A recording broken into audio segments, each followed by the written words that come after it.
Okay, now we are going to do question number 9. Still we are in Euclidean geometry, circle geometry. Okay, yeah, just go through the question. In the diagram, L and triangle L and R is drawn with the point LR on the circumference of the circle. L and R is a triangle, and where L and R on the circumference of the circle. We can see that L is on the circle, this point, and R also on the circle. Clear? And NR, where is NR? NR cut the circle at M. Yeah, I can see that. NR, this line, cut the circle at M. Is clear? Because reading this description is very important and you have to understand the way it is. Then K is a point on LR. K is a point. Did you see K here? K is a point on LR. With the KN, this line, KN, this line, the one I'm just redrawing, this KN. What will happen? KN is KN the bisector of L and R. What does that mean? This line bisecting. What is this one, guy? This one is the angle. Which angle is that? This angle. So this line bisecting means this angle cut into equal part. This 25 means this also 25. Angle bisector. Line bisector and angle bisector. The line cutting another line into equal parts means that line is known as line bisector. Sometimes the angle bisector means the line dividing, cutting angle into equal parts, like this. You can see that 25, N1 is 25 and the other one also 25. I hope it is clear. Then KN cut the chord LM. KN cut the chord LM at O. See this at O. You can see that KN cut the chord. Yeah. Then LK and LO. LK and LO, they are same. So it is also indicated there. So this is 65, means this is also 65 because LKO is isosceles triangle. You have to assume, you have to think that one. It is, though it is not given, but we know that. Those two sides are equal means opposite angles are also equal. Then LOK is 65 and KNM 25.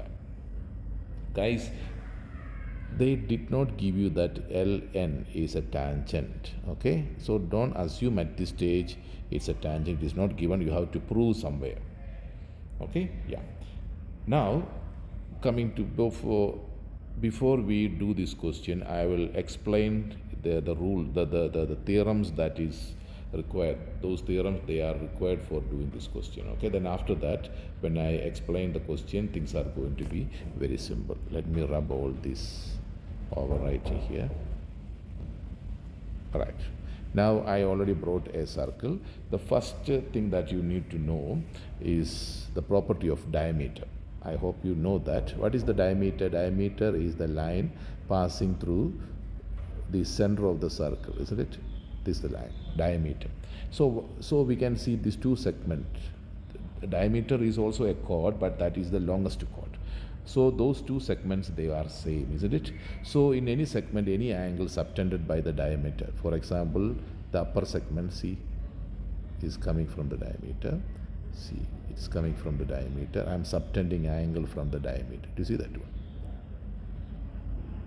What about all this angle? All this angle, of course, they are same, but at the same time, they are 90 degree. It's a right angle triangle. Right angle triangle, isn't it? You can see how many right angle triangles? 1, 2, 3, 4. And hypotenuse is what, guys? Hypotenuse is the diameter. So right angle triangle and the circle, they are related. What is the relation? In a right angle, any right angle triangle, that hypotenuse can be the diameter of the circle which is passing through the vertices of the triangle. Is it correct? Yes. So how do you prove that the given line is a diameter? Just to prove that this angle is 90 degree. If we can prove this angle 90 means this is the diameter. Even if circle is not there, we can think that. Is it clear?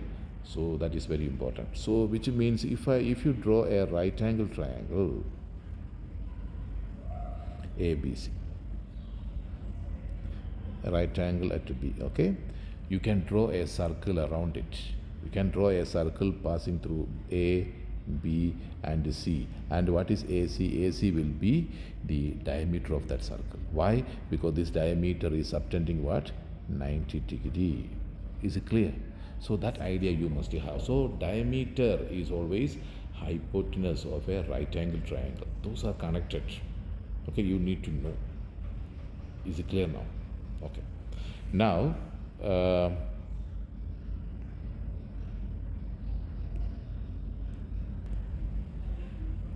go to the first question, 9.1.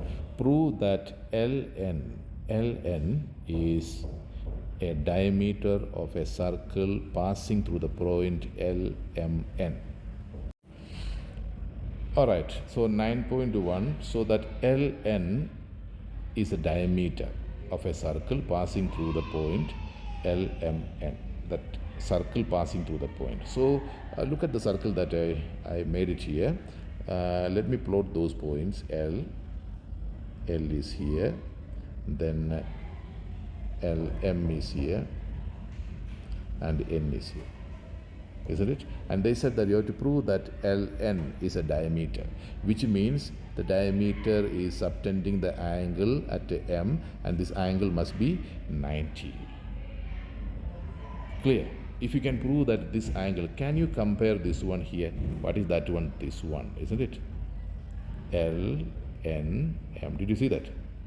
If you can prove that M1 90, then we are done. This is a right angle triangle, means a circle is there which is passing through LMN, where Ln will be the diameter. So here in doing this question, just to prove that M1 is 90 degree.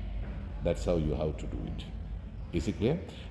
So we have to prove that M1 is 90. If you can prove M1 90, if you can, we don't know at this stage what is M1. If I can prove that M1 90, I'm done. Guys, look at here, this triangle, M1 is part of the triangle, isn't it? Where other two angles we can get, this angle is 25 and this one is what? 65. What is the reason? Vertical opposite, isn't it? So how do we start this question? 9.1.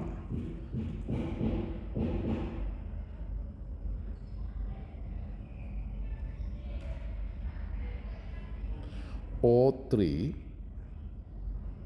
angle O3 is equal to 65 degree. What is the reason? Vertically opposite angles. Vertically opposite angles are equal, isn't it? Okay. Then angle N2, this one, if I, this 1 and this 2 is given, N2 is equal to what? 25 degree. Therefore, what is M1? You know that M1 plus 65 plus 25 is equal to what? 180, right? 80 degree. What is the reason? Sum of the angles. Sum of the angles.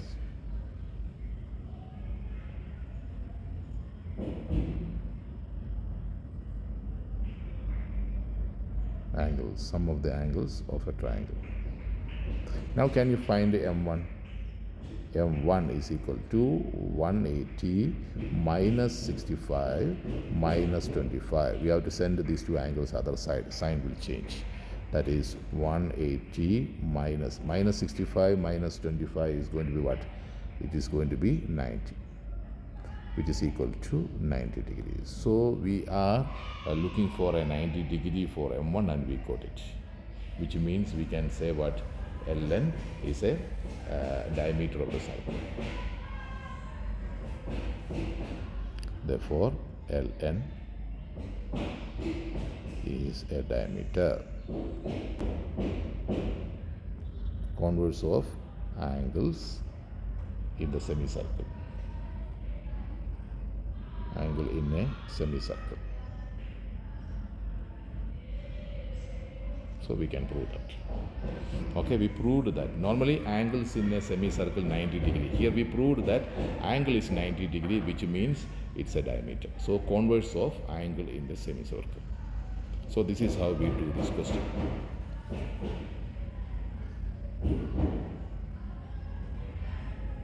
Now we have to go to the next question, 9.2. 9.2. Determine the size of L. Determine the size of L. So L means L1 plus L2, isn't it? So L1 we can get it. What is L1? Angle L1 is equal to, this one is sum of, this is 90 and the whole n is 25 plus 25. We already know that n1 is equal to 25, isn't it? Or since it is not given, we can write that.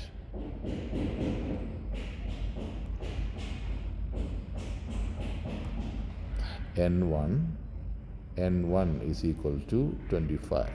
How do you know that N1 is 25? Because Kn bisect. It is given that K, or you can write it given, it's still fine. Kn, it's not given, just write like this. Kn bisect angle LNR. Okay, Kn bisect, and or ON is an angle bisector. Okay, don't write it given. Given one is that N2 25. Okay, so Kn bisect LN. So N1 is 25, which means angle N is equal to what? Angle N is equal to 50. That is N1 plus N2, and M1 is equal to what? Is 90 degree. We proved already, isn't it? Yes. Therefore, L1 is equal to 180 minus 50 minus 90, isn't it? So which is going to be what? Which is going to be 40 degree. Here the reason is sum of the angles. Sum of angles in a triangle. So L1 we got it 40 degree. So this one is 40.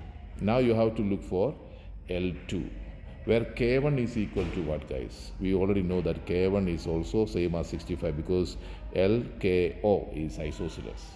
So K1 is equal to 65. What is the reason? Angles opposite equal sides. Angles opposite equal sides. Now can you find L2? We can find L2, add 65, 65 and subtract from 180, isn't it? L2 we can find out. So L2, let me write it here. L2 is equal to 180 minus 65 plus 65, which will give you what? 50.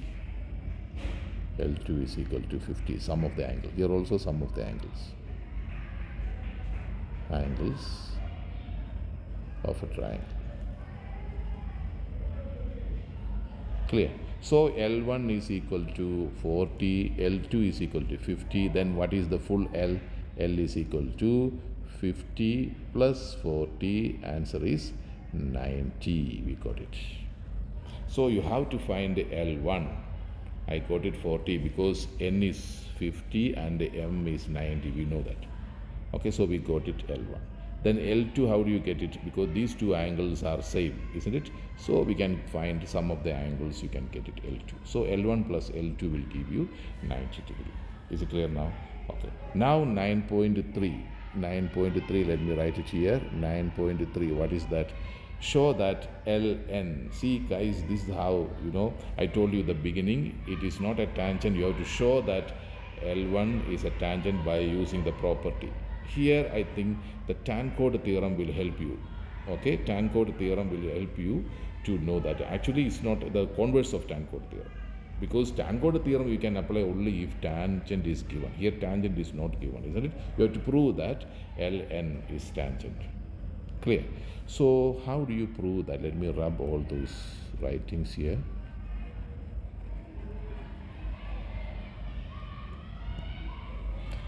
Guys, I will show you tan-chord theorem here.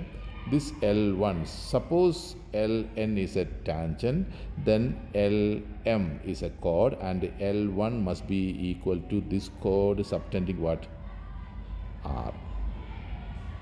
Isn't it? These two angles are equal. If you can show that, then we can prove that Ln is a tangent. This is a converse of tan-chord theorem.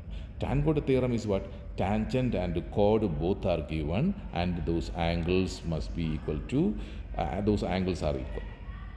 those angles are equal. Okay, here we are doing the opposite. Those angles are equal, then ln is equal to, ln is a tangent, isn't it? Okay, so you have to prove that. If you can prove L1 and R, they are equal. What is L1? L1 we know already, we got it. L1 is 40, isn't it? L1 is 40. Is it clear? Okay, now what is R? Can you find the value of R?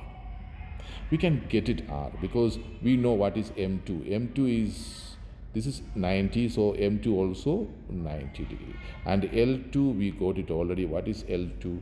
L2, the one that we got it, is 50. Isn't it? Now look at the triangle LMR. What is R? 90 plus 50, subtract from 180 is going to be 40. You see that one? Yes. So R is also equal to 40. How do you get that one? Because sum of the angles. Sum of the angles of a triangle. So L1 is 40, R also 40. Isn't it? They are part of a tan-chord theorem now. Therefore, we can say that Ln is a tangent. The reason is converse. Don't write tan-chord theorem because we are coming in the opposite direction. Converse of tan-chord theorem. This is how you have to do it. Converse of tan-chord theorem. Okay? Tan-chord theorem is tangent and chord both are given, but here none of them is given. Here those, we proved that those angles which are part of the tan-chord theorem, just proved that. Then converse of tan-chord theorem. All right, now coming to question number 9.4. 9.4, is LR a diameter? This LR, is it a diameter? Yes, it's a diameter. Why? Because LR subtend what? M2, and M2 is what? 90 degree. That's it. Okay, so we can just write it. Yes, it's a diameter. What is the reason? Because LR subtend 90 degree, isn't it? Or M2 is equal to 90 degree.